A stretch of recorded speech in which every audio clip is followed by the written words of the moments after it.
আসসালামু আলাইকুম। এখানে দেখেন আমি ৬টা বাথরুমের পাইপ টানছি। এখানে ৬ ইঞ্চি পাইপ টানছি। তো এখানে প্রথমে আমি এই যে দেখেন ৬ ইঞ্চির সাথে অ্যাডজাস্ট করে আমি 45 দিয়ে এখানে ডোর ক্যাপ লাগিয়ে দিয়েছি। কারণ এখানে যখন এই পাইপ দিয়ে যদি কখনো জাম বাঁধে তাহলে এটা খুলে যাতে এটা পরিষ্কার করতে পারে বা জামটা ক্লিন করতে পারে। এইজন্য এখানে রেখে দিয়েছি।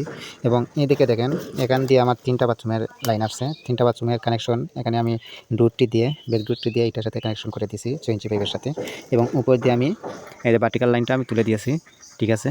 তো এই হচ্ছে কাজ আমার ময়লার লাইনের। আর এটা হচ্ছে আমার ওয়েস্ট ওয়াটারের লাইন। ঠিক আছে? ওয়েস্ট ওয়াটার মালিক বলে দিয়েছে যে এখন এইভাবে দরকার নাই, এখানে ডাইরেক্ট সারি দাও। ঠিক আছে? এটাতে আর কোনো কিছু করার দরকার নাই। তো এখানে মালিকের কথা অনুযায়ী, মালিকের চাহিদা অনুযায়ী এখানে এরকম দিয়া দিছি। মালিক যেভাবে বলছে ওইভাবে।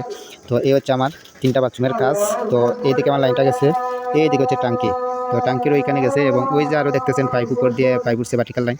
তো এখানে আরও 3টা বাথরুমের পাইপ আছে, কানেকশন আছে। তো ওইটা আমি এখন আপনাদের দেখাচ্ছি। এই হচ্ছে আমার আরও 3টা বাথরুমের কানেকশন। তো এই যে দেখেন এখানে টি দিয়ে, এখানে ব্যাক ডোর টি দিয়ে এখানে আমি কানেকশন করে দিয়েছি 6 ইঞ্চি পাইপের সাথে। এবং উপর দিয়ে আমার ভার্টিক্যাল লাইন, গ্যাস লাইন উঠে গেছে, গ্যাস পাইপ। ঠিক আছে? উপরে দিয়ে আরেকতলা হওয়ার সম্ভাবনা আছে। তো এটা আরেকতলা হলে, দ্বিতীয়তলা হলে এটার সাথে আমার কানেকশন হয়ে যাবে সেম 6টা বাথরুমের। তো এইটাই সেম আমি রেখেছি।